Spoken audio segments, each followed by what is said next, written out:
NBC basically just did the one thing that would guarantee the entire basketball world pays attention. They put Caitlin Clark in the chair people thought they saved from Michael Jordan. Indiana Fever fans were expecting to wait until the summer to see Caitlin back on a big stage. Instead, she's about to be in front of millions of viewers on national TV again, not in a jersey but in a blazer, sitting alongside NBA legends and breaking down games. The NBA announced that Caitlin Clark is joining NBC's Sunday night basketball coverage as a special contributor. That alone is historic. We've seen WNBA players on panels before, but this is different. This is the rising face of women's basketball being plugged directly into one of the most visible NBA platforms there is, in prime time, in front of a fan base that might still be learning how to spell fever. Her debut is set for February 1st, when the New York Knicks host the Los Angeles Lakers at Madison Square Garden. That's not some random Tuesday game. That's Knicks-Lakers under the bright lights of MSG, one of the biggest stages in the sport. Caitlin will be on the broadcast team with Maria Taylor, Carmelo Anthony, Vince Carter, and Tracy McGrady, 3 Hall of Fame-level scorers, one of the most respected hosts in sports TV, and a 22-year-old WNBA guard who just finished a rookie year. Then, NBC made it clear this wasn't going to be a one-off cameo. They've already circled March 29th as her second appearance, when the defending champion Oklahoma City Thunder host the Knicks in OKC. 2 marquee matchups, 2 heavyweight NBA brands, and Caitlin sitting at the desk both times. For her, this isn't just a stunt, she's fully leaning into it. In the announcement, she said how excited she is to join the Basketball Night in America crew, name-checking Melo, Vince, T-Mac, and Maria as legends and pros she's honored to sit beside. You can tell it's not lost on her that she's stepping into a room historically reserved for NBA superstars and longtime league analysts. From a scheduling standpoint, the role is small. 2 nights out of the year, no full-time analyst gig. She's still a player first, but culturally, it's huge. The second the news dropped, fans did what fans do. They pulled receipts, and the receipts they went for had Michael Jordan's face on them. Last year, when NBC secured some NBA rights again and started hyping up its coverage, they announced a massive deal with Michael Jordan as a contributor. It was framed as this incredible pull, the GOAT himself back in the NBA ecosystem on NBC, the same network that defined 90s basketball coverage. People imagined pre-game breakdowns, regular segments, maybe even some Shaq-style studio banter. What they actually got, 1 heavily produced pre-recorded segment. By all accounts, NBC spent 8 figures to lock Jordan down for that piece. 2 days of filming, 1 polished package where he sat with Mike Tirico, reflected on the modern game, and that was it. Fans were like, wait, that's what we paid ratings and attention for? Tirico himself later addressed the whole thing in an interview with Sports Illustrated. He basically admitted what everyone was thinking. No, it wasn't what the audience hoped for. Yes, anytime you get Jordan on camera, it's still better than hearing nothing from him at all. And yes, if NBC can ever convince him to do more, he'd love to be the one sitting across from him again. But that didn't stop viewers from feeling a little burned. In their minds, NBC dropped a bag for 1 Jordan interview and then never followed up. So when they see Caitlin Clark being announced as an on-air presence, not once, but twice in 1 season, the jokes practically write themselves. The only person who could replace Michael Jordan on NBC is Caitlin Clark, my GOAT. Another fan said, Caitlin Clark is going to be on NBC more than Michael Jordan.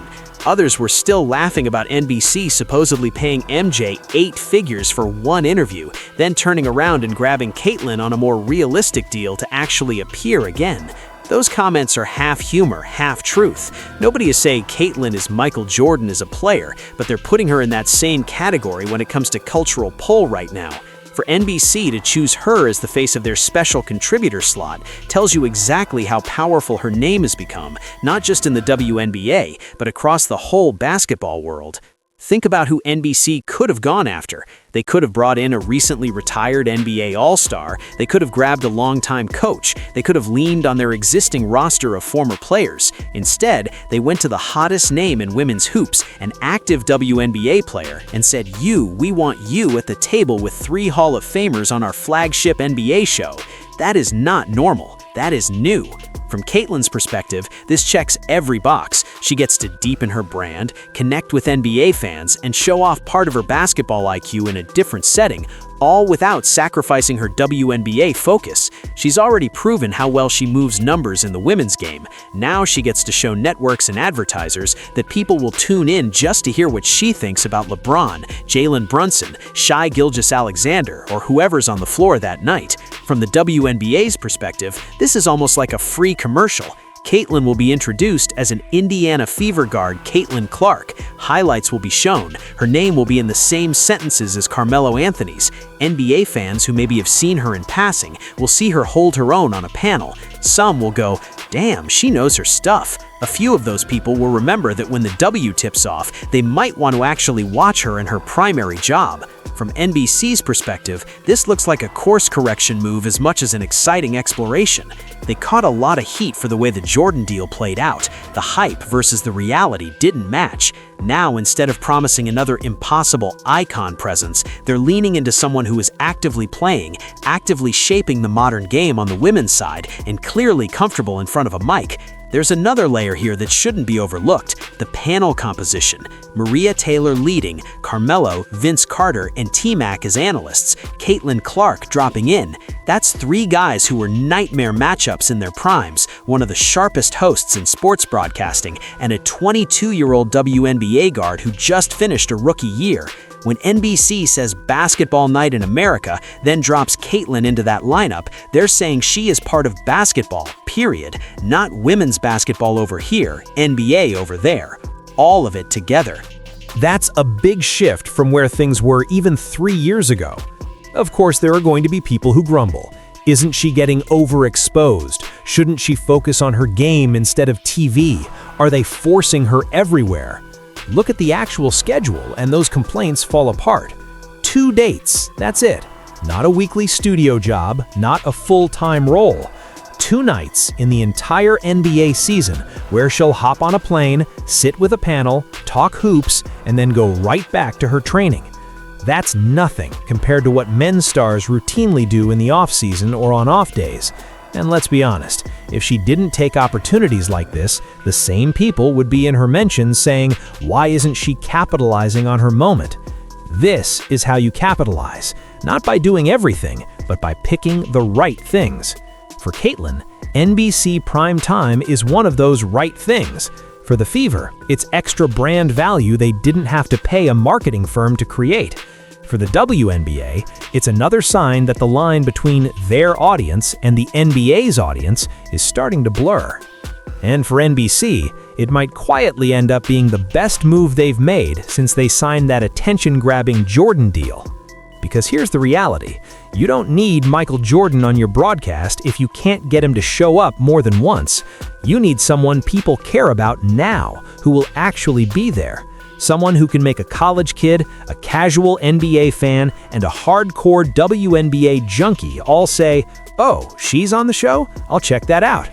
Right now, that's Caitlin Clark. The fact that fans instantly started stacking her name next to MJ's in the NBC context says a lot about how far she's come. She's not chasing his ghost as a player, that's not even the conversation, but in terms of cultural pull, in terms of who's must-see when they show up on camera, she's in that weird, rare space where people will compare her presence on a show to his. You can roll your eyes at that, or you can recognize what it means for the women's game. A WNBA player being considered worthy of replacing Michael Jordan in any context, even jokingly, is wild. And it shows exactly why networks, sponsors, and now broadcasters are tripping over themselves to get Caitlin Clark involved. The danger, of course, is that everything around her gets greedy. We're already seeing that tension in the CBA talks. People want to squeeze maximum value out of this moment. They want to be the ones attached to her when she's at her peak. That's why you hear phrases like indirectly destabilizing the league thrown around. But this NBC move doesn't feel like that. It feels smart, targeted, and mutually beneficial. Caitlin gets to expand her impact, NBC gets an actual modern star who shows up when they advertise it, the WNBA gets its biggest name on one of the biggest hoops platforms on the planet twice in front of millions of people who might not have given it a second thought otherwise. Michael Jordan might have cashed the bigger check, but if you're talking about who's going to be on NBC's NBA coverage in the next year, all signs say it's Caitlin Clark. And that in itself is a headline nobody would have believed a couple of years ago. So when February 1st rolls around and you flip on Knicks-Lakers at Madison Square Garden, don't just watch the court, watch the desk. Watch how Caitlin breaks the game down, how she fits with Melo, Vince, and T-Mac, how Maria throws questions her way. Because as much as her pull-up threes changed the WNBA, her presence on that panel might end up changing how networks think about women's basketball stars forever.